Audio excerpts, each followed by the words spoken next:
మీకు దేవుడు ఈ 2024వ సంవత్సరం ఇస్తున్న వాగ్దానాన్ని మనం స్వతంత్రించుకుందాము గాక.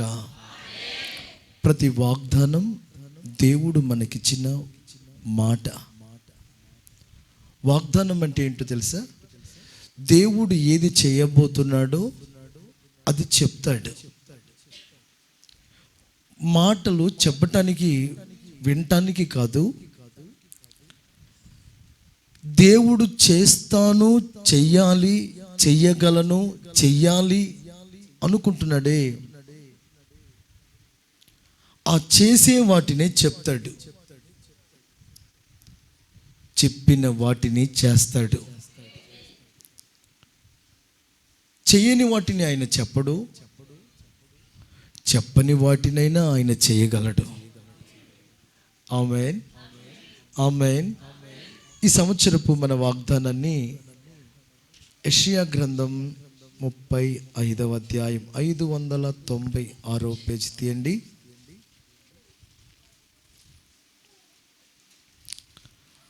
నాలుగవ వచనాన్ని చదువుకుంటాం. 4వ వచనాన్ని చదువుకుంటాం. మైక్లో చదవండి.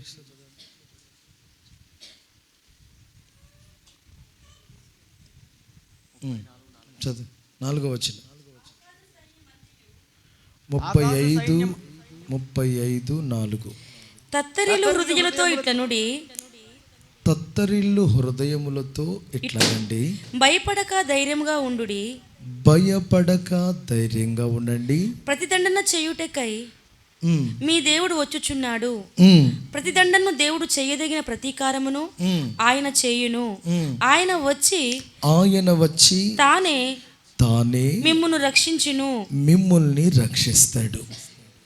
అందరనండి, ఆయన వచ్చి తానే నన్ను రక్షిస్తాడు.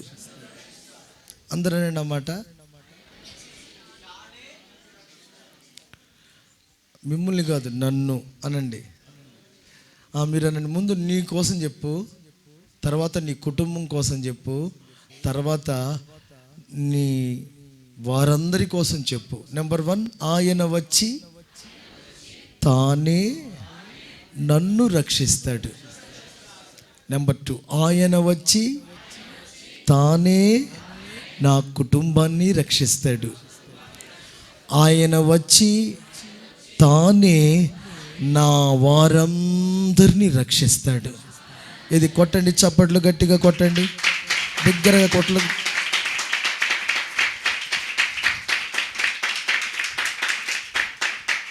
చూడండి, దేవుడు ఎవరినో పంపట్లేదు. దేవుడు చాటున ఉండి, అండర్ గ్రౌండ్లో ఉండి ఓపెన్గా స్వరాన్ని వినిపించట్లేదు. దేవుడే ఒక మీడియేటర్స్ని పంపించట్లేదు, ఒక దేవదూతల్ని పంపించట్లేదు. ఆయన తెరచాటు నుండి కంటికి కనబడకుండా కదిలట్లేదు. ఆయన డైరెక్ట్గా తానే వస్తున్నాడు. పర్సనల్గా తనే జోక్యం చేసుకుంటున్నాడు. ఇక నీకు ఆయనకి మధ్యలో మరొకరిని ఉంచదలుచుకోలేదు. నీతో ఆయనే ఇంటరాక్ట్ అవ్వాలనుకుంటున్నాడు. ఆమేన్ అనొచ్చు, చప్పట్లు కొట్టచ్చు. హల్లెలూయా, హల్లెలూయా, హల్లెలూయా. ఆయన మరుగుగా ఉండాలనుకోవట్లేదు. క్రిస్టల్ క్లియర్గా తన రివలేషన్, తన రిప్రజెంటేషన్, తన ప్రెజెన్స్ నీకు అనుభవించినట్లు తేటగా నేనే వస్తాను అనండి అన్నమాట. అంటే దేవుని ఆలోచన ఏంటో చెప్పమంటారా? ఇంతకాలం నీకు నాకు మధ్యలో ఎవరున్నారేమో, ఇంతకాలం నీకు నాకు మధ్యలో అడ్డు బండలున్నాయా, అభ్యంతరాలున్నాయా, తెరలున్నాయా, లేకపోతే ఏదో జస్ట్ మీడియేటర్గా నీకు నాకు మధ్యలో ఎవరో ఉండటం కాదు, ఇక నీ దగ్గరికి నేనే వస్తాను.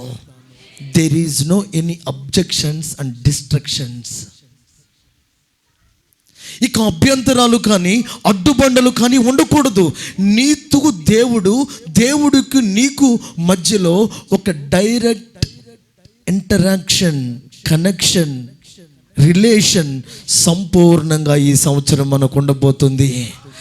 మీరు అనుభవిస్తారు దేవుని హస్తం మీ మీదకి దిగి రావటం. మీరు చూస్తారు దేవుడు నువ్వు తలపెట్టక ముందే తన కార్యాలు సఫలపరచటం. నువ్వు అనుభవిస్తారు నీ మార్గాలలో దేవుని హస్తం తోడుగా ఉండటం. అంటే ఇక మీదట నీకు నాకు గ్యాప్, డిస్టెన్స్ మెయింటైన్ చేయకూడదు. ఇక నేనే నీ యొద్దకు రావాలనుకుంటున్నాను, నేనే వద్దాం అనుకుంటున్నాను. అయితే ఒక మాట, keep listen silently, be observe cluster clearly. నేను వద్దాం అనుకుంటున్నాను కదా, నేనే వచ్చి రక్షిద్దాం అనుకుంటున్నానా? నేను రావటం నీకు ఇష్టమా? లేకపోతే నేను వస్తూ ఉండగా నువ్వు నాకు దూరం అయిపోతావా? అమ్మో, వాక్యం అంత గట్టిగా వినకూడదు, మందిరానికి అంత మక్కువగా రాకూడదు, దేవుని మీద అంత ప్రేమ ఉండకూడదు. ఏదో ఆయనకి మనకి మధ్యలో ఉండాలే కానీ రిలేషన్, కానీ ఉండాలి డిస్టెన్స్ అని నువ్వు దూరంగా వెళ్ళకపోతే నేను వచ్చుట వలన నీకు రక్షణ కలుగుతుంది. I will save you, I will protect you. నేనే వచ్చి నిన్ను కాపాడాలనుకుంటున్నాను. అంటే దేవుడు ఈ సంవత్సరం తానే స్వయంగా వస్తానన్న దానికి అర్థం ఏంటంటే నీకు ఆ స్పర్శ తెలుస్తుంది.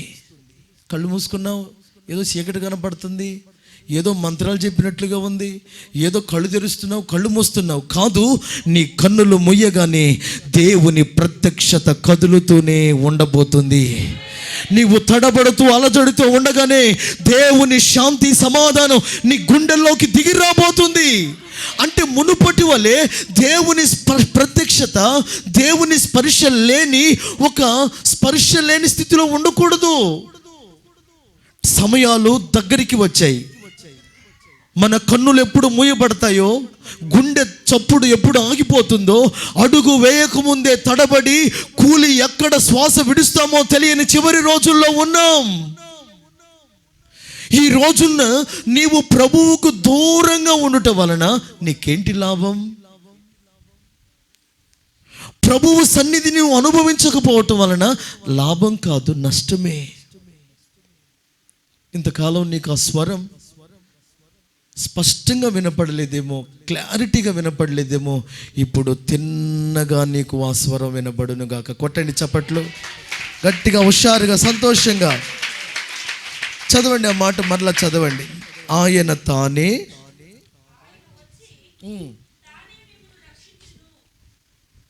చాలు. అందరూ అన్నమాట అంటే తనే వస్తున్నాడు.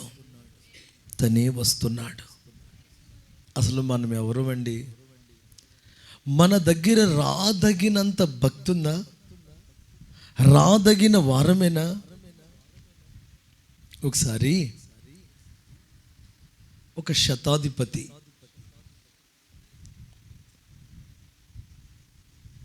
ఒక కబురు పెట్టాడు. స్వయంగా వచ్చాడు. అయ్యా, నా దాసుడు ఒకడు రోగిగా ఉన్నాడు, నువ్వు వాడిని స్వస్థపరచు అన్నాడు. అప్పుడు యేసుప్రభు ఏమన్నారంటే, నేనే వస్తానయ్యా ఇంటికి అన్నాడు. ఏమన్నాడు? ఆయనకున్న మంచి మనసును బట్టి దేవునికి స్తోత్రం. అంటే 100 మంది సైనికులకి ఆయన పెద్ద కమాండర్. అతనికున్న ఆ బాధ్యత ఎంత? 100 మందిలో ఒకడు రోగంతో ఉంటే ఈయనకేంటి? 99 మంది బాగానే ఉన్నారు కదా. ఎంత ప్రేమ కలిగిన హృదయమో తెలుసా? ఆ ఒక్కడి కోసం యేసు ప్రభు దగ్గరికి వచ్చాడు. మందులు వేసాడేమో తగ్గలా, మంత్రాలు పెట్టాడేమో తగ్గలా, తాయెత్తులు కట్టాడేమో తగ్గలా, మొత్తానికి ప్రయత్నాలన్నీ చేశాడు, ఫలితం రాలేదు. విన్నాడు యేసయ్యను గురించి, వచ్చాడు ఆయన దగ్గరికి.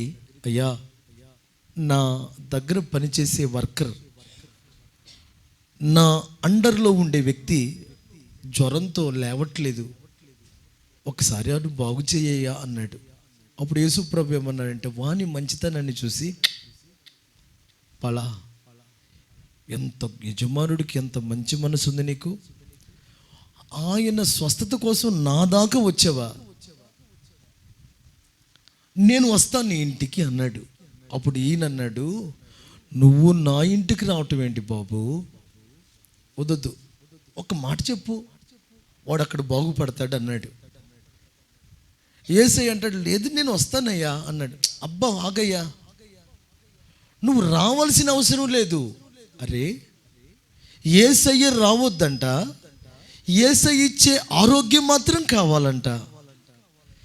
యేసయ్య వస్తానయ్యా బాబు అంటే అంత దూరం కాలుకు బలపం పట్టుకుని తిరుగుతూ ఒక పిచ్చోడ్లాగా వచ్చిన ఆ మిలిటరీ 100 మందికి ఉన్న ఆ ఆఫీసర్ అంటాడు, నువ్వు నా ఇంటికి రావద్దు కానీ ఒక మాట చెప్పు, వాడు అక్కడ బాగుపడతాడు అన్నాడు.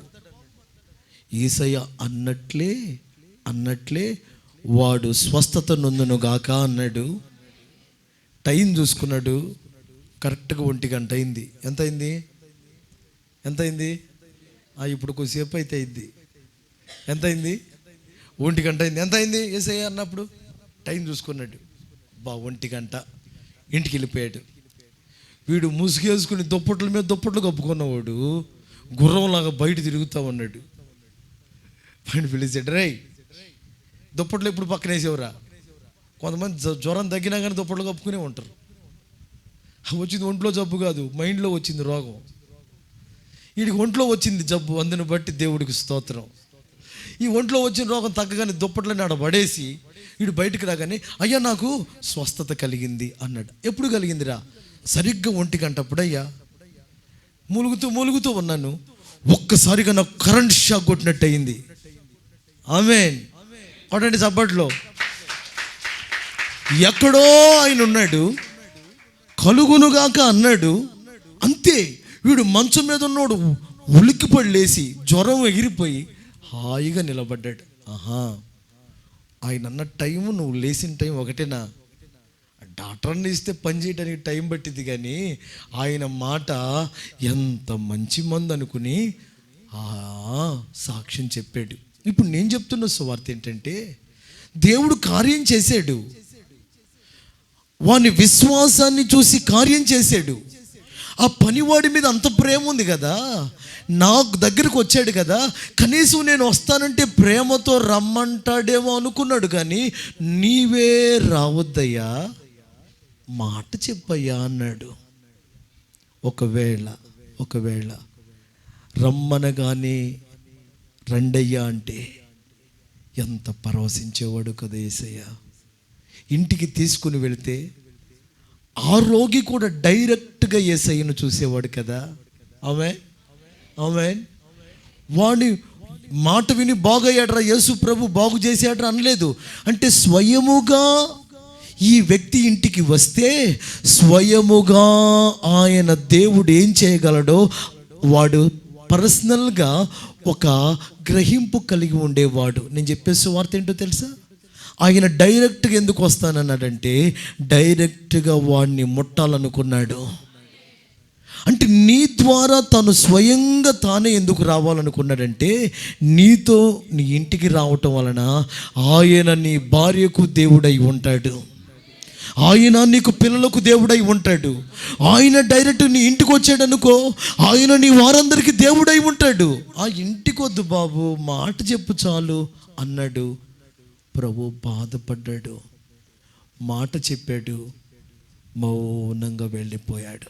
ఇప్పుడు మీరు నిజంగా చెప్పండి, ఇలాంటి కండిషన్లో మీరుంటే యేసు ప్రభు నేను వస్తానంటే మీరేమనేవాళ్ళు? భాస్కర్ నువ్వేమంటావు?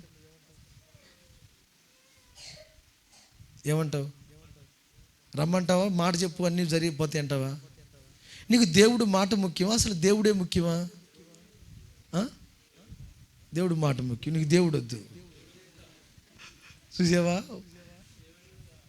దేవుడు కావాలా, నీకు దేవుడు మాట కావాలా? దేవుడు ఉంటే హోల్సేల్గా టోటల్గా అన్నీ ఉంటాయి. వీడి మాట కావాలన్నాడు, మనసు వద్దట. చాలా బాధ కదా. అయినా దేవుడు ప్రేమ చూసారా? ఎరా నన్ను వద్దంటావరా నీవు? నేను వద్దు కానీ రోగం తగ్గాల అనలే. లివిట్.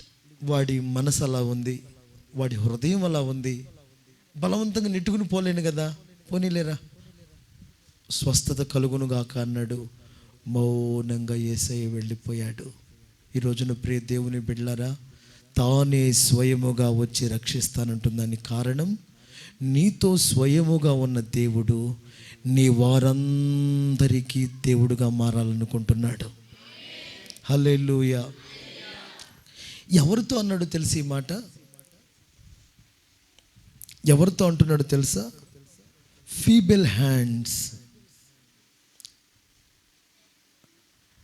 బలహీనమైన చేతులట. అనండి ఆ మాట.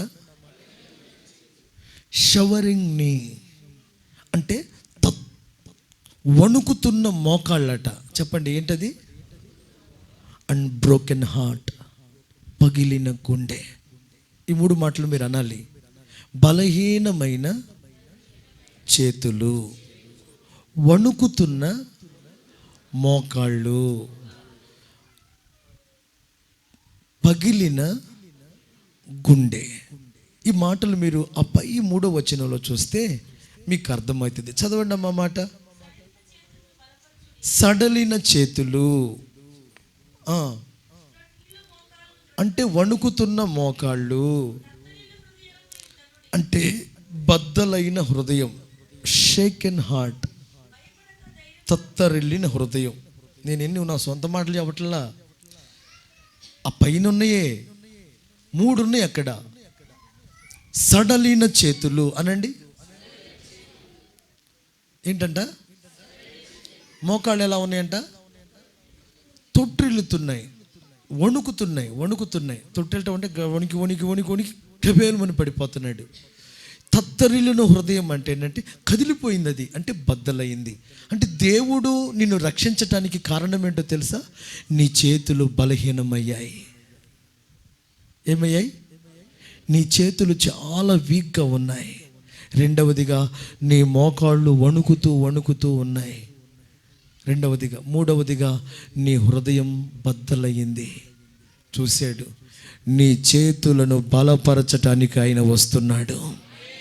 చేతులు అంటే క్రియలు, డూయింగ్ ద యాక్షన్స్.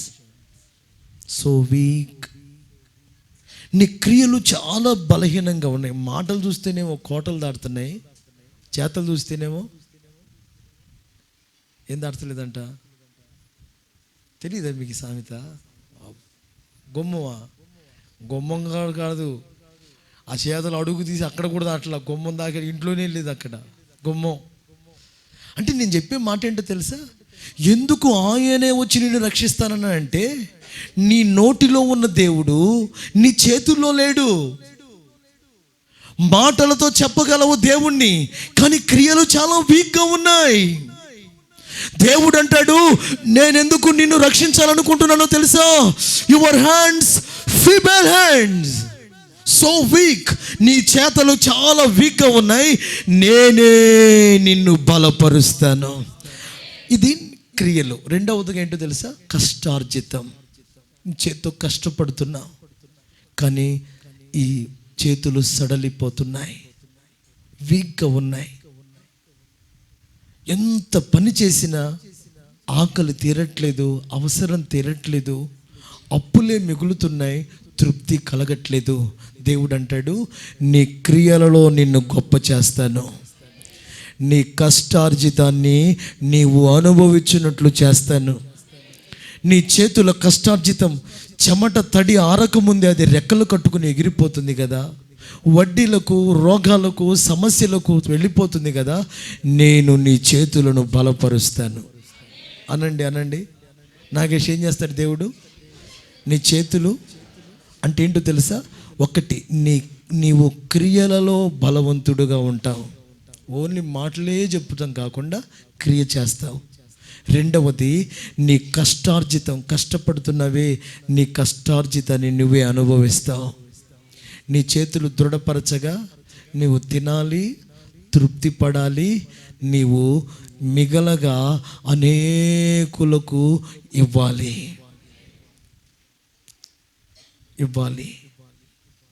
ప్రభువు పేరట ఇవ్వాలి. యేసయ్య పేరట ఇస్తే యేసయ్యకి ఇచ్చినట. మత్తయి సువార్త 25, 36, 37 రాయబడి ఉంటుంది. చదవద్దు, అలా గుర్తుపెట్టుకోండి. కాబట్టి నేను చెప్తున్న సువార్త ఏంటంటే, మీరు క్రియలలో బలవంతులై ఉండాలి అనండి. మీ చేతుల కష్టార్జితాన్ని మీరే ఆశీర్వదించాలి. రెండవది ఏంటో తెలుసా? మీ చేతులు ఏమవుతున్నాయి?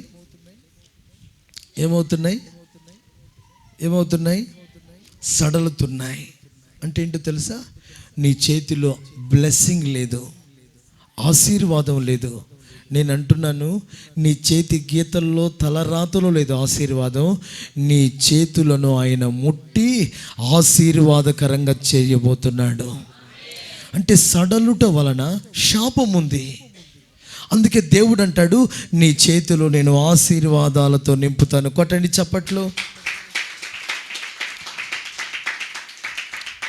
ఎంతమంది నేను మాటలలో కాదు చేతలలో దేవుని కోసం బ్రతకాలని ఆశిస్తున్నారు?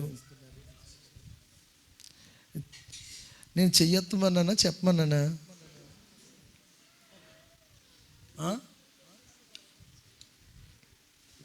నీ పక్కన వెళుతానండి. హలో, బ్రదర్ అయితే బ్రదర్, సిస్టర్ అయితే సిస్టర్. మాటలు కాదు. నేను కూడా నా కోసం కూడా ప్రార్థన చేయి. ఆమేన్. మన చేతులను దేవుడు బలపరచునుగాక. మీ చేతుల కష్టార్జితాన్ని దేవుడు బలపరచునుగాక. మీ చేతులను దీవెనకరమైన హస్తాలుగా దేవుడు మార్చునుగాక. ఇది మీ చేతులు పైకెత్తండి. యేసయ్యా, నా చేతులను ఆశీర్వదించండి. చెప్పండి. సైతాన్ గడు ఏమంటాడంటే, నీ చేతుల్లో గీతలేరా రాతలేరా అంటాడు. నీ చేతులు నువ్వు చూసుకో అంటాడు. ఇప్పుడు మనం ఏమంటాం తెలుసా? చేతులెత్తి ఆయన వైపు చూస్తున్నాం. ఆమేన్. కనుక నీ చేతులలో ఉన్న కీడంతా దేవుడు తొలగించి మేలుగా మార్చునుగాక. రెండవది ఏంటంటే, మోకాళ్ళు ఏమవుతున్నాయి? తొట్టిల్లిపోతున్నాయి. మోకాళ్ళు అంటే ఏంటో తెలుసా? భక్తి. మోకాళ్ళు అంటే ఏంటి? మోకాళ్ళు అంటే ప్రార్థన జీవితం. మోకాళ్ళు అంటే దేవుని కొరకు చేయవలసిన ఆ దైవికమైన భక్తి. ఇప్పుడు ఏమవుతుందంటే, నీ భక్తి తొట్టిల్లిపోతుంది. మోకాళ్ళ అనుభవం నేర్పుతున్న పాఠం ఏంటంటే, మోకాళ్ళు దైవ చిత్తం జరగటానికి. రిబ్కా తొట్టెల్లో నీళ్లు పోసి ఒంటెలకు నీళ్లు తాగించేటప్పుడట, ఎలియాజర్ ఒంటెలను మోకరింప చేశాడట. చెప్పండి, ఏం చేశాడు? ఒంటెలు మోకాళ్ళు వేసి తాగినాయి అంట. మోకాళ్ళు ఒంటెలు వేయటానికి కారణం ఏంటంటే, దేవుని చిత్తం ఏంటో దాన్ని బట్టి తెలియాలని. అంటే ఇప్పుడు రెండవదిగా, నీవు మోకాళ్ళలో బలహీనం అవటం అంటే భక్తిలో బలహీనమైపోయావు.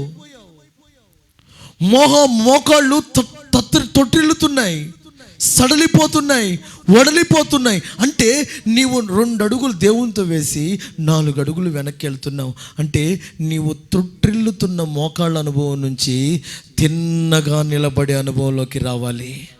అంటే నీ ప్రార్థనలో స్థిరత్వం ఉండాలి, నీ విశ్వాసంలో స్థిరత్వం. మోకాళ్ళ అనుభవం అంటే దైవికమైన అనుభవాలు, ద డివైన్ ఎక్స్పీరియన్స్.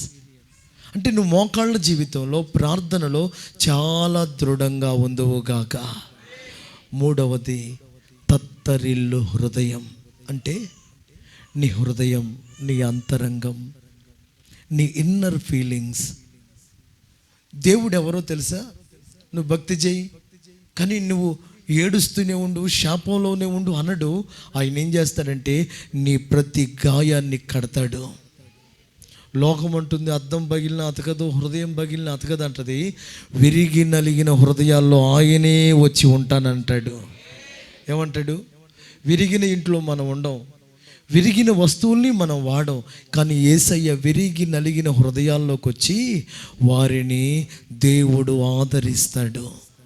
అంటే నీ హృదయం బాధల్ని బట్టి, సమస్యల్ని బట్టి, వ్యాధుల్ని బట్టి, అప్పుల్ని బట్టి, నీ జీవితంలో జరగకూడనివి జరిగిన నష్టాల్ని బట్టి నీ హృదయం బద్దలైతే దేవుడు అంటాడు లోకం ఎలాంటిదో తెలుసా? విరిగిపోయిందాన్ని పక్కన పడేస్తుంది. ఏం చేస్తుంది? పనికి రాందాన్ని. మీకు ఒక ఫార్ములా తెలుసుగా, యూజ్ అండ్ త్రో. పెన్స్ ఉన్నాయి కదా, యూజ్ అండ్ త్రో అంటే వాడాలి, అయిపోయిన తర్వాత పడేయాలి, వాడాలి, అయిపోయిన తర్వాత పడేయాలి. పడేసింది పనికి వచ్చేదా, పనికి రాందా? అంటే లోకం పనికి వచ్చేదాన్ని వాడి పని అయిన తర్వాత పక్కన పడేస్తుంది. మన దేవుడు ఎవరో తెలుసా? పనికి రాని వారిని తన కోసం వాడుకుంటాడు. త్రో చేయబడిన వాటిని సెలెక్ట్ చేస్తాడు. సెలెక్ట్ చేయబడిన వాటిని దేవుడు తన మహిమతో నింపుతాడు. అంటే గుండె బద్దలైనా, హృదయం కృంగిపోయిన పరిస్థితుల్లో ఉన్న వారిని దేవుడు ఏం చేస్తాడో తెలుసా? నీ వేదన నుండి రక్షించటానికి వస్తాడు, నీ దుఃఖము నుండి రక్షించటానికి వస్తాడు, నీ భయం నుండి రక్షించడానికి వస్తాడు. అయ్యో తత్తరిల్లిన హృదయంతో మనసుతో కృంగిపోయి ఉన్నావే, నీ హృదయాన్ని చూసిన దేవుడు నిన్ను రక్షించడానికి వస్తున్నాడు. మనుషులకు పై రూపం కనపడుతుంది, మన దేవునికి మన హృదయం కనపడుతుంది. మనుషులు ముఖాన్ని, పై రూపాన్ని చూసి కోరుకుంటారు, దేవుడు హృదయాన్ని చూసి కోరుకుంటాడు. కారణం ఏంటంటే హృదయంలోనే లోపట ఉండాలి శాంతి, లోపట ఉండాలి నెమ్మది. నా బిడ్డ, తత్తరిల్లిన నీ హృదయాన్ని నేను బాగు చేయటానికి, నిన్ను రక్షించటానికి వస్తున్నాను. నీ చేతుల్ని కాపాడుతాడు, నీ మోకాళ్ళని రక్షిస్తాడు, నీ గుండెను కూడా ఆయన కాపాడే దేవుడై ఉన్నాడు. మీకు క్లుప్తంగా 3 మాటలు చెప్పి నేను ముగించేస్తా. బైబిల్లో మనం యోసేపు అనే జీవితాన్ని చూస్తాం. ఆ యోసేపు చరిత్ర ఎలాంటిదంటే, నాన్న అరే చాలా రోజులు అవుతుందిరా, అన్నలు మేకలను గొర్రెలను తీసుకుని మకాంకి వెళ్ళారు, వాళ్ళ పరిస్థితి ఏమైందో జాడలేదు, వాళ్ళకు కొంచెం పిండి వంటలు వండుకుని తీసుకుని అన్నోళ్ళు ఎట్లా ఉన్నారో చూసిరారా, క్షేమంగా ఉన్నారేమో చూసిరారా అని క్షేమ సమాచారం కోసం పంపాడు. అనండి అనండి ఆ మాట అందరూ. మీ అన్నలు ఎలా ఉన్నారో చూసి కొంచెం ఈ వంటలు, ఇవన్నీ జున్నుగడ్డలు, పేలాల ఉండలు, ఏవేవో చేసే రొట్టెలు, అవి ఇచ్చేసిరా అన్నాడు. ఈయన మూట పట్టుకొని, అయ్యా మా అన్నలు 10 మంది, ఇంత ఎత్తుంటారు, ఇన్ని గొర్రెలు ఉంటాయి, మేకలు ఉంటాయి అని అడుగుతుంటే, ఇటు వెళ్ళారు అని అంటే, మొత్తానికి ఒక ఆయన చూసి అదిగో ఆ దోతాను సైడ్ వెళ్ళారు, అదేదో భాష మాట్లాడుతున్నారు కదా, 10 మంది ఉన్నారు కదా, ఇన్ని మంది కదా, అవునయ్యా అంటే అదిగో అట్టే పోయారు అన్నాడు. చూసారా, వెతుక్కుంటూ వెళ్ళాడు అన్నల్ని. దూరం నుంచి 10 మంది అన్నలు వీడిని చూశారు. అరే తమ్ముడు వస్తున్నాడురా, అరే మన కోసం వస్తున్నాడు అని పరిగెత్తుకుని పోలే, ఎదురు వెళ్ళలే. ఏం చేశారో తెలుసా? అరే వీడంట పెద్ద భక్తుడంట, వీడంట నాన్నకంటే బాగా ఇష్టమంట, వీడి సంగతి ఏందో మనం చూద్దాంరా. మనకేమో 1 జత కొనిస్తే వాడికి 2 జతలు కొనిస్తాడా, మనకేమో ఈ భోజనం ఇస్తే వాడికేమో స్పెషల్ భోజనం ఇస్తాడా, మళ్ళీ అప్పుడప్పుడు కళలు వచ్చినాయని చెప్తాడు. 10 మంది నా కాళ్ళ కింద నక్షత్రాలు పడ్డాయి, నేను నిలబడ్డాను అంటాడు. వీడు కలలుగానేవాడురా, వీడు నాన్నతో ప్రేమించబడినవాడురా అని ఒకడితో ఒకటి అనుకున్నారండి. దగ్గరికి రాగానే అన్నలారా బాగున్నారా అంటే వాడిని కాళ్ళు ఒకడు, తలకాయ ఒకడు పట్టుకుని ఎత్తి ఒక గుంటలో పడేశారు. దేవుని దయ కొద్దీ ఆ గుంటలో నీళ్లు లేవు, చెప్పండి ఏమి లేవు, గుంటలో పడేశారు. వీళ్ళలో ఒకడన్నాడు, ఎరా నీకే నానంటే ఇష్టమా, మాకు లేదా దేవుడు అంటే, మా తండ్రి అంటే అని ఒక రాయి తీసి గుంటలో ఎత్తి అయిపోయారండి. ఈలోపు రూబేన్ అనే వాళ్ళ పెద్దోడు వచ్చి, అరే ఎంతైనా వాడు మన రక్త సంబంధి కదరా, గుంటలో పడేసాం, రాయి ఎందుకు ఎత్తేయాలరా, ఓ పని చేద్దాం, వాడు మన కళ్ళెదురు ఉండొద్దు కదా, అదిగో వ్యాపారస్తులు వెళ్తున్నారు, వాళ్ళకి మన తమ్ముడిని అమ్మేద్దాంరా అన్నాడండి. వీళ్ళకి నచ్చింది, అబ్బా చంపితే లాభం ఏంటి, అమ్ముకుంటే ఏమొస్తాయి, డబ్బులు వస్తాయి, చంపితే ఎందుకు అంటే వాని చావును కూడా డబ్బులో చూశారు. వాని చావును కూడా డబ్బు చూసి ఏం చేశారంటే, ఈడెవడోలయ్యా మేము అమ్మేస్తున్నాం మా పనుడు అన్నట్టుగా అమ్మేశారు. ఈ లోపల ఏం చేశారో తెలుసా, వాని ఒంటి మీద ఉన్న ఆ చొక్కాయి తీసి ఒక గొర్రె పిల్లని చంపి దాని రక్తంలో ముంచి నాన్న దగ్గరికి తీసుకెళ్ళి, నానా తమ్ముడేడి అన్నారు. ఏంట్రా మీరు పంపించే కదా, వాడు మీకోసం రాలేదంటే, అమ్మో బాబోయ్ బాబోయ్ బాబోయ్ ఇది తమ్ముడిదేనా నాన్న అంటే, ఆ ముసలోడు గుండె బగిలిపోయేటట్టు ఏడుస్తున్నాడు. అంటే నాన్న గుండె బగిలేటట్లు ఏడుస్తున్నా ఒక్కడు పెదం మెదపలే. ఇది దొరికింది నాన్న. దుష్ట మృగాలు మన తమ్ముడిని చీల్చేసినాయి నాన్న.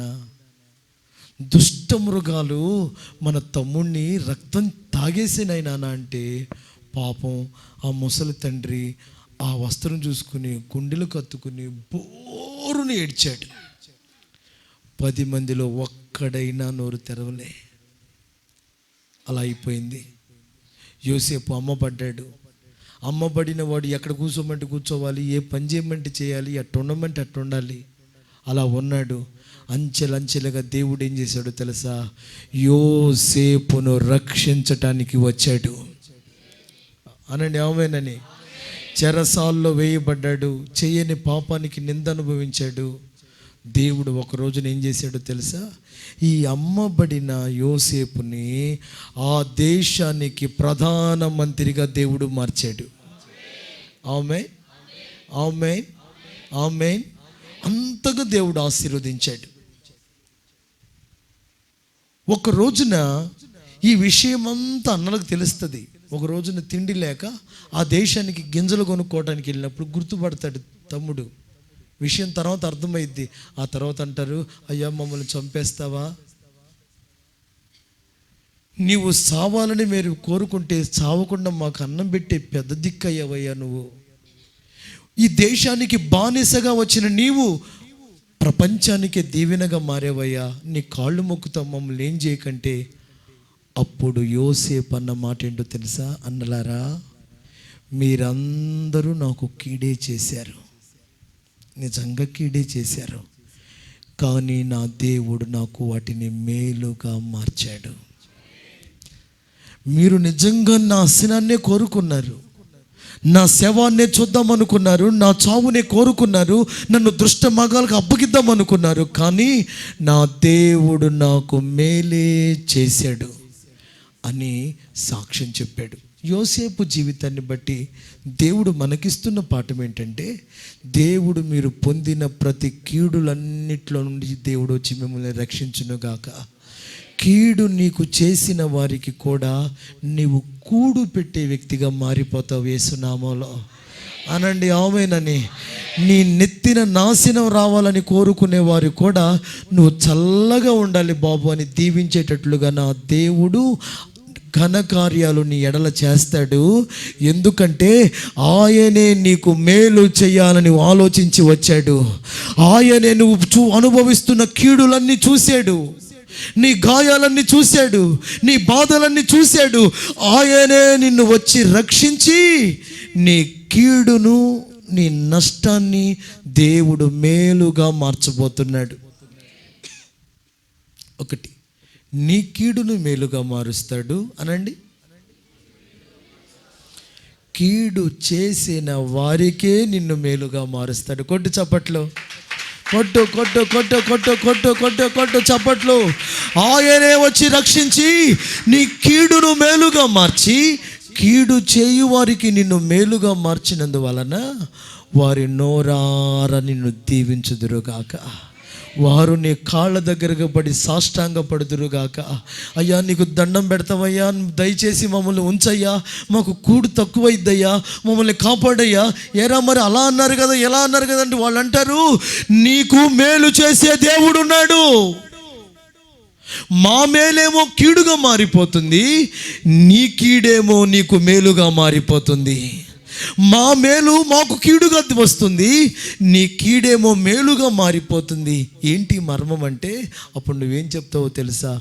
నా దేవుడు తానే వచ్చి నన్ను రక్షిస్తున్నాడు. రెండవ మాట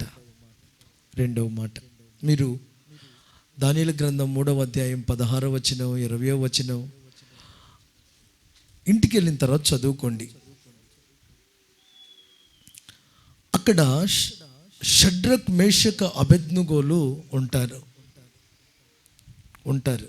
వారిని బొమ్మకు మొక్కమంటే మొక్కరు, దేవుణ్ణే మొక్కుతామంటారు. అప్పుడు అగ్నిగుండంలో అగ్ని పెరుగుతూ ఉంటుంది. చదవండి ఆ మాట, భలే ఉంటుంది.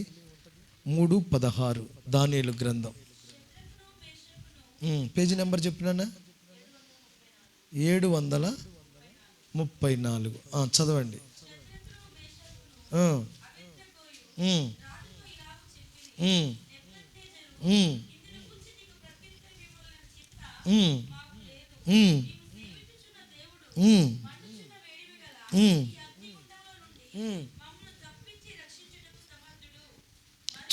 చూసారా? మా దేవుడు మండుచున్న వేడిమి గల అగ్ని నుండి రక్షించటానికి సమర్థుడు. 25వ వచనం చదువునానా?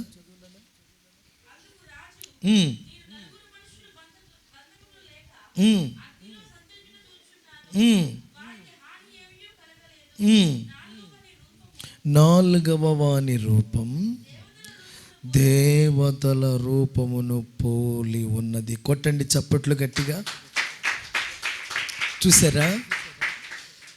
3 ఉన్నారండి స్నేహితులు. మీకు ఇలాంటి స్నేహితులు ఉంటే దేవునికి ఎంత మహిమో కలుగుతుంది. మనకు ఉంటారు స్నేహితులు, ఒకడేమో సీసా తీసుకురారా అంటాడు, ఒకడేమో పొట్లం తీసుకురారా అంటాడు, ఒకడేమో అరే ఆ ఇంట్లో ఆ పిల్ల సంగతి ఏంటిరా, అదే నా పోరి ఉంది కదరా, నీ ఇంట్లో పోరి సంగతే నీకు సరిగ్గా తెలీదు అని ఇలాంటి చెడు స్నేహితులు ఉంటారు. కానీ షడ్రక్, మేషక్, అబేద్నెగోలు మంచి స్నేహితులు. సరే, లోకంలో ఉన్న వాళ్ళ సంగతి పక్కన పెట్టండి. నేను సంఘంలో ఉంటారండి. ఈ ముగ్గురికి 3 తలకాయలు ఉంటాయి.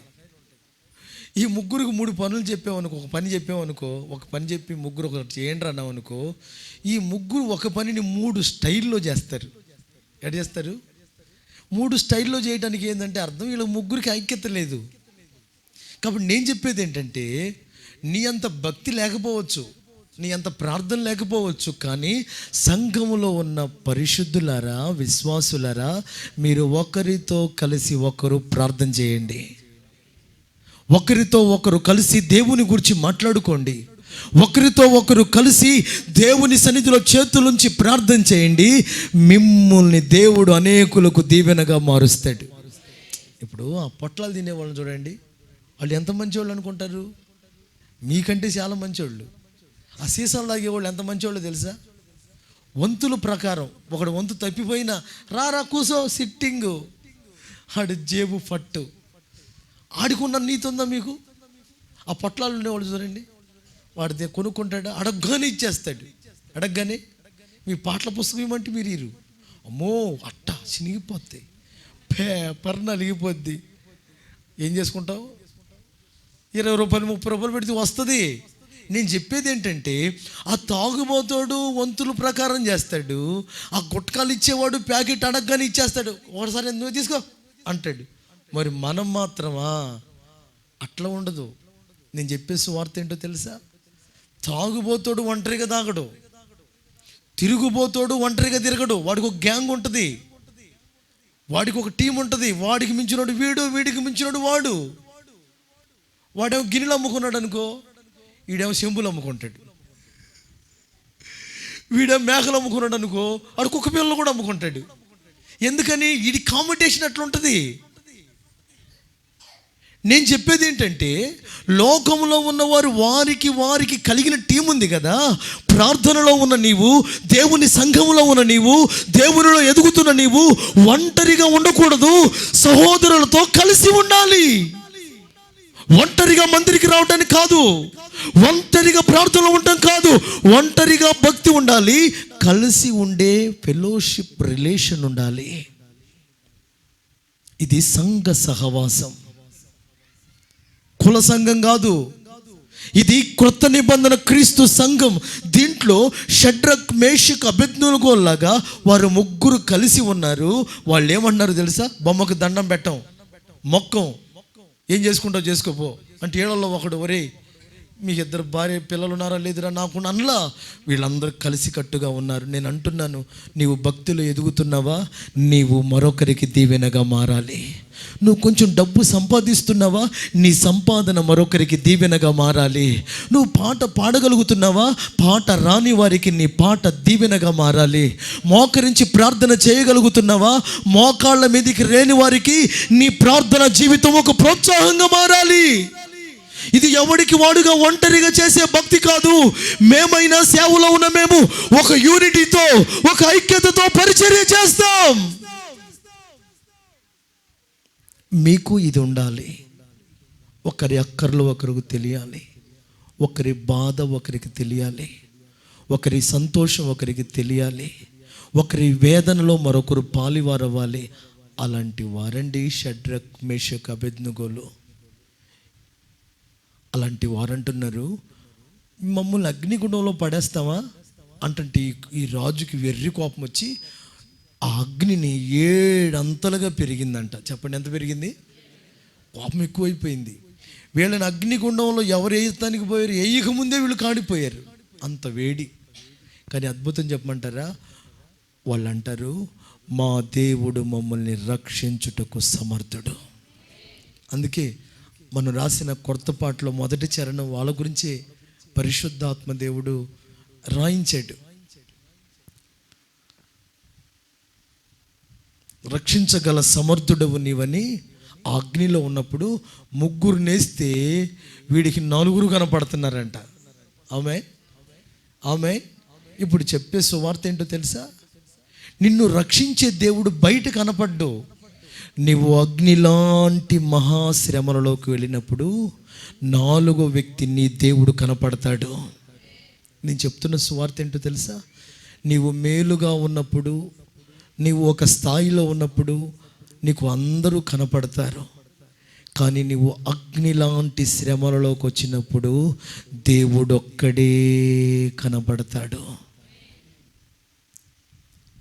నీ శ్రమలలో, కష్టాలలో, వేదనలో కుమిలిపోతున్నప్పుడు నీకు కనబడాలనుకుంటుంది దేవుడు, నీ దేవుడు. ఒకవేళ మనమైతే ఏమంటాం తెలుసా? నాకెందుకు బాబు ఈ అగ్నిగుండం, నాకెందుకు బాబు ఈ యమగుండం, నేనే ఎందుకు పడాలి బాబు ఈ అగ్నిగుండంలో? ఆయన అంటాడు, నీవు అగ్నిగుండంలోకి వస్తే నీతో నేనున్నాననే ఈ అగ్ని సాక్ష్యం చెప్తుంది. 3 బయట ఉన్నారు, అగ్నిలో ఎంతమంది ఉన్నారు? ఇప్పుడు మీరు వినండి, దేవుడు మిమ్మల్ని ఎందుకు రక్షిస్తున్నాడో తెలుసా? నువ్వు ఏ కష్టంలో ఉన్నావో, ఏ వేదనలో ఉన్నావో, ఏ ఆర్థిక సమస్యల్లో ఉన్నావో, ఏ బాధల్లో ఉన్నావో అవన్నీ చూసి లోకం, స్నేహం, ప్రేమ, ఆప్యాయత అంత దూరాన నిలబడి చూస్తారు. కానీ నా దేవుడు నీవున్న అగ్నిలోకి నీ కోసం వస్తాడు. కొట్టు చప్పట్లో. నీ బాధలోకి ఆయన దిగి వస్తాడు, నీ కన్నీడలోకి ఆయన దిగి వస్తాడు, నీ అగాధంలోకి ఆయన దిగి వస్తాడు. నేను నీకు తోడై ఉన్నాననే సాక్ష్యం ప్రజలందరూ తెలుసుకునేటట్లు చేస్తాడు. కనుక 2వ పాఠం, ఇందా చెప్పాను కదా, యోసేపుని కీడును మేలుగా మార్చటానికి, కీడు చేసిన వారికి తనే మేలుగా మారటానికి దేవుడు వచ్చి రక్షించాడు. ఈ 2వది, షడ్రక్, మేషక్, అబేద్నెగోలు ఉన్నారే, వారిని ఎందుకు దేవుడు రక్షించాడు తెలుసా? ఆయన అగ్నిలోకి వచ్చాడా లేదా? ఇప్పుడు మీ దగ్గర డబ్బులు ఉన్నాయనండి, ఎంతమంది వస్తారు? అరే ఏమి లేవురా, కావాలరానండి, దెబ్బకి ఆమడ దూరం వెళ్ళి దూరంగా నిలబడతారు. అవునా కదా యాకోబన్న? అవునా కదా? అంటే నీ కష్టాన్ని చూసి ఆదుకోరు కదా, కనీసం పరామర్శించరు. కానీ నేను చెప్తున్న సువార్త ఏంటో తెలుసా? నీ ఉన్న అగ్నిలోకే దిగి వచ్చి కనబడి దేవుడు ఎందుకున్నాడో తెలుసా? ఆ అగ్ని ద్వారా నీకు ఆయన తోడై ఉన్నాడని ప్రజలందరికీ తెలియాలి. అందరు విడిచిపెట్టారులే కానీ విడిచిపెట్టని దేవుడు ఒక ఆయన ఉన్నాడు.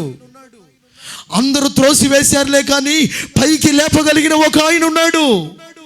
అందరూ చేయి విడిచిపెట్టారులే కానీ విడిచిపెట్టని ఆయన ఒక ఆయన ఉన్నాడు అని ఆయన తానే వచ్చి రక్షించి నీకు తోడై ఉన్నానని ప్రత్యక్షమవుతాడు. కొట్టు చప్పట్లు గట్టిగా హల్లెలూయా, హల్లెలూయా. అంటే నిన్ను కాల్చేసే అగ్ని నిన్ను కాలనివ్వదు, దేవుడే ఉన్నాడనే సాక్ష్యం కలుగుతుంది. ఈ బాధలు, ఈ కష్టాలు, ఈ కన్నీళ్ళు నీకు హాని చేయవు. నీవు నీ దేవుని తోడును అనుభవించి క్షేమంగా ఉంటాం. తర్వాత 6వ అధ్యాయం 16వ వచనం 20వ వచనాల్లో మనం గమనిస్తే దానియేలుని సింహాల బోనులో వేయబడ్డాడు. దానికి కారణం ఏంటో తెలుసా? దానియేలు ముమ్మారు ప్రార్థన చేసేవాడు. అనండి, ప్రార్థన చేయకుండా పడుకోడు, అన్నం తినడు. మనమైతేనా సగం కంచం తిన్న తర్వాత గుర్తొచ్చింది ఏంటి, అమ్మ ప్రార్థన మర్చిపోయి. కొంతమంది నిద్రపోతారా, మధ్యలో ఉలికిపడి లెగుస్తారు, ఈ మీద పడి ఏమైనా తొక్కుతీయేమో, ఊపిరి ఆడక పీక పట్టుకుని అటు ఇటు కదలకుండా చేసిన లేచి అమ్మా ప్రార్థన. బైబిల్ ఏది ఏది బైబిల్ ఏది తల కింద పెట్టుకుంటా, ఇది దిండా, తల కింద పెట్టుకోవడం దిండా. నేను చెప్పే సువార్త ఏంటంటే ఆయన ప్రార్థన చేస్తున్నాడు, సింహాల బోనులో వేయబడ్డాడు. సింహాల బోనులో వేసిన క్రూర మృగాలు ఏ హాని చేయలేదు. కొట్టు చప్పట్లు హుషారుగా, అందరు కొట్టండి చప్పట్లు హుషారుగా, అందరు కొట్టాలి హుషారుగా. హల్లెలూయా. 22వ వచనం చదవండి.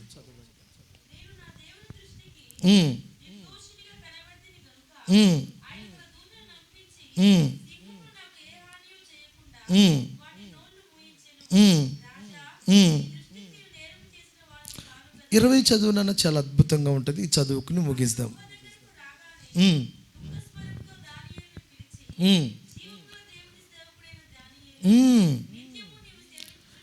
నీవు సేవించుచున్న నీ దేవుడు నిన్ను రక్షింపగలిగనా?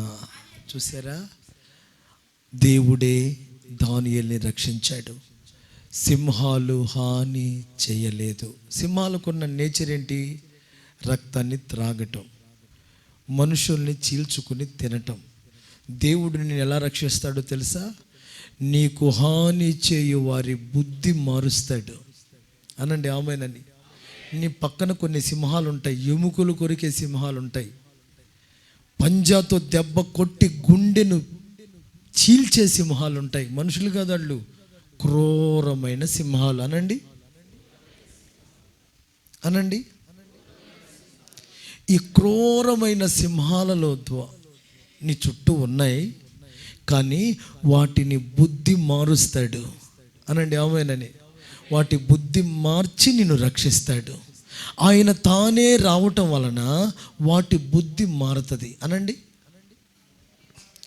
వేటి బుద్ధి మారుతుంది? వాటి బుద్ధి మారాలంటే ముందు నీ బుద్ధి మారాలి. ఏం మారాలి?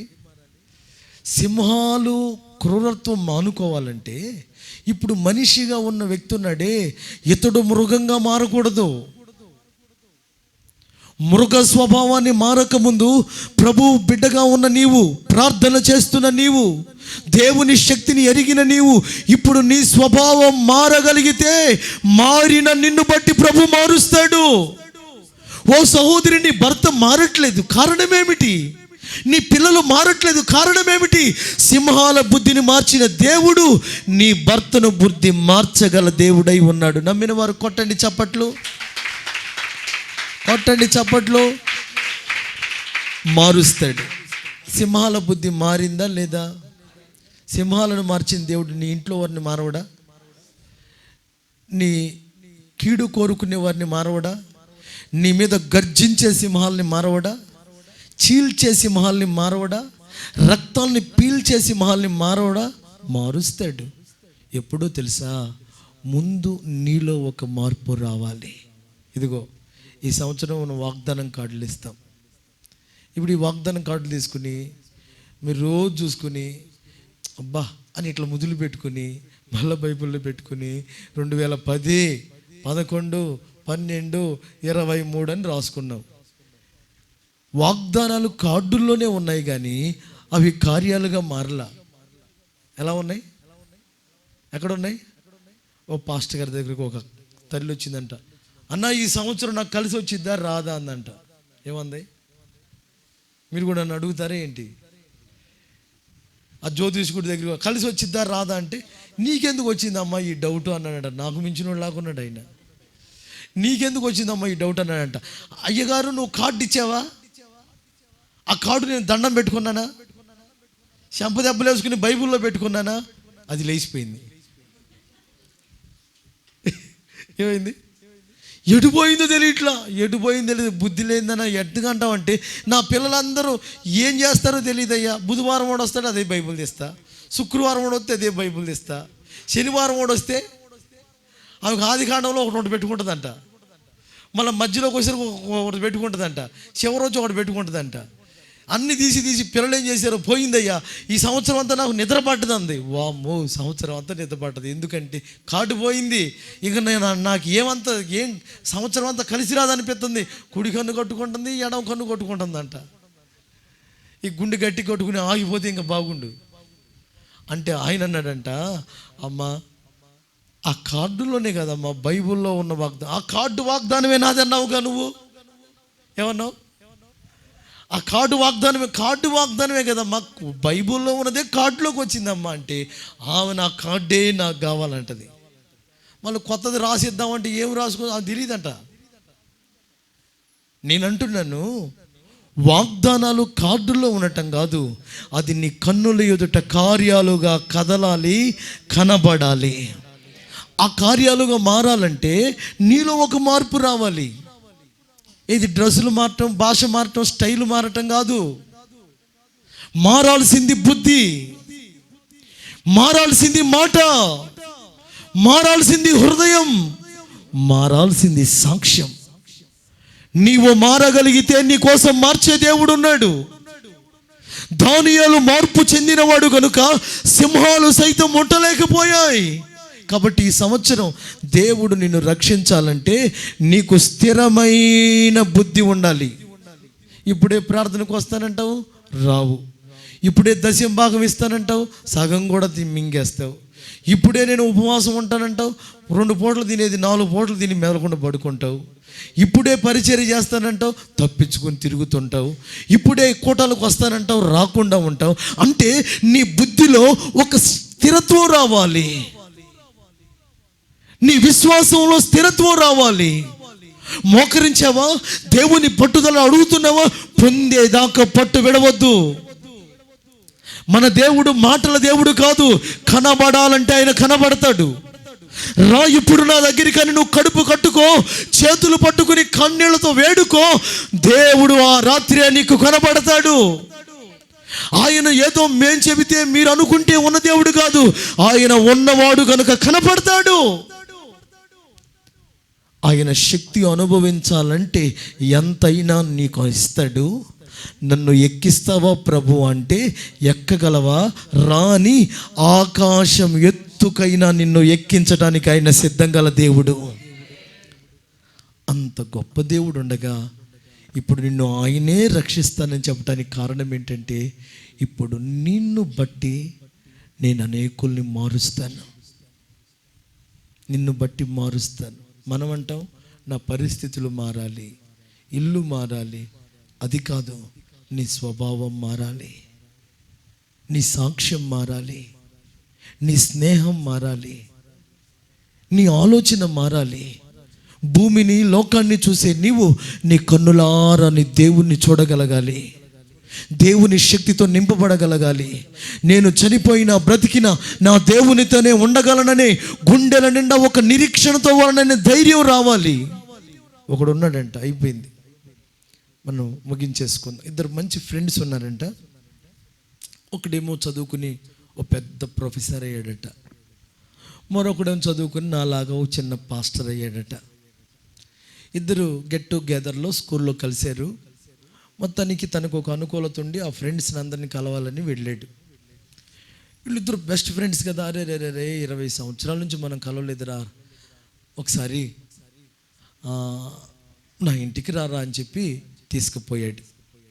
తీసుకుపోయిన తర్వాత ఇంట్లో ప్రతి బిల్డింగ్ చూపించాడు, బిల్డింగ్లో ఉన్న ప్రతి వస్తువు చూపించాడు. ఆ తర్వాత ఆ ఇంటి వెనక ఉన్న గార్డెన్ చూపించాడు, ఇంటి ముందున్న గ్యాలరీ చూపించాడు. ఆ తర్వాత ఊరు బయట ఉన్న మామిడి తోట చూపించాడు, ఆ పక్కనే ఉన్న జీడి తోట చూపించాడు, ఆ పక్కనే ఉన్న వరి పొలం చూపించాడు.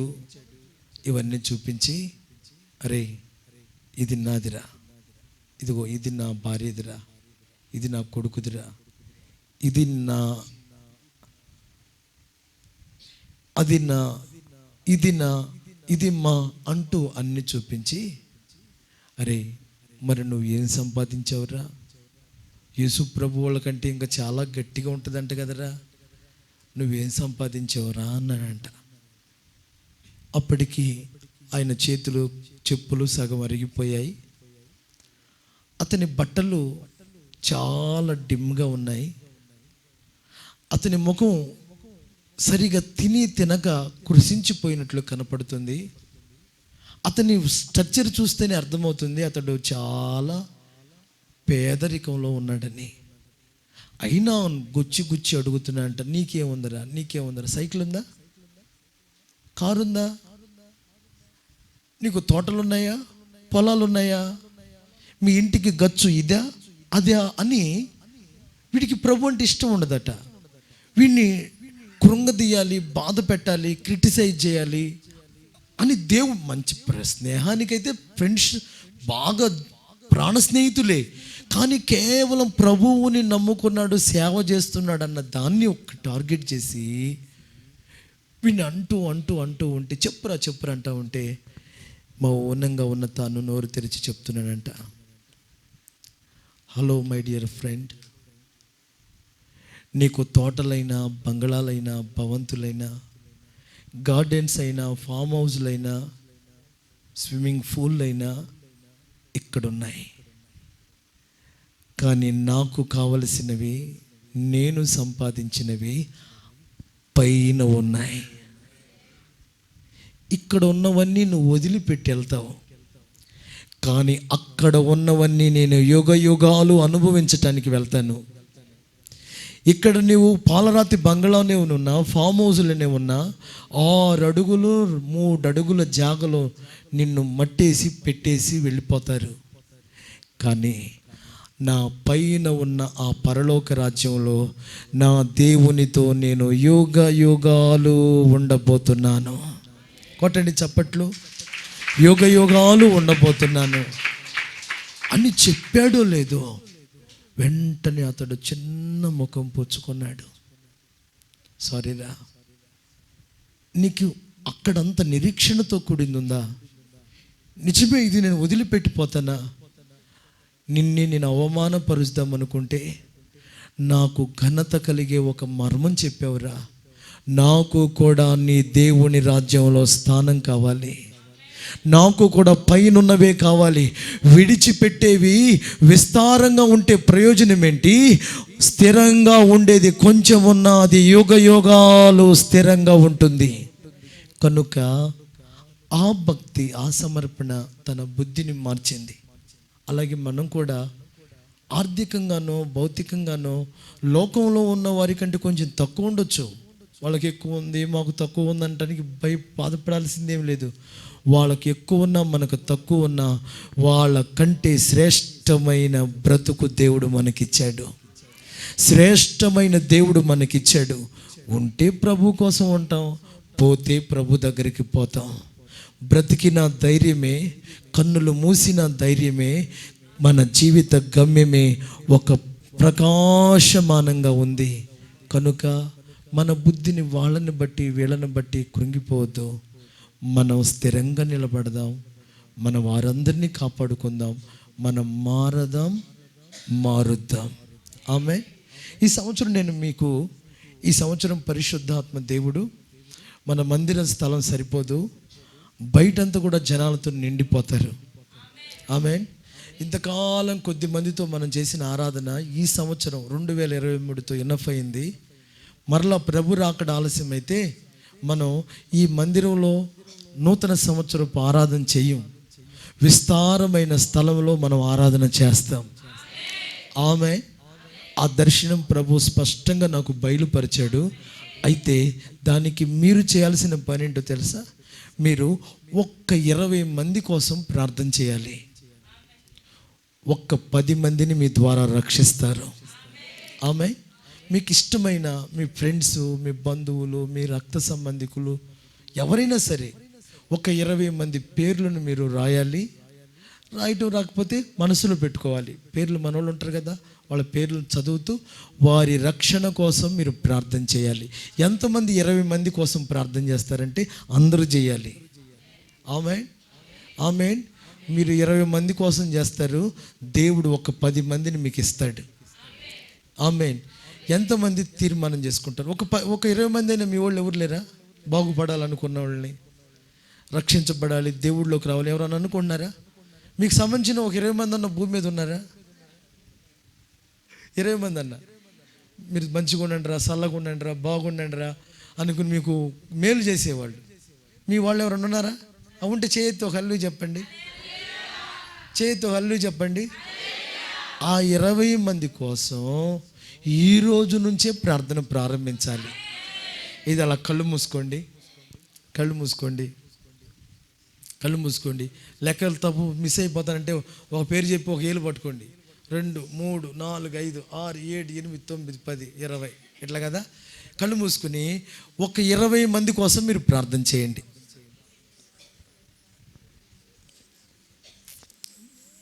నోరు తెరిచి ప్రార్థన చేయండి. వాళ్ళు ఎవరైనా కావచ్చు.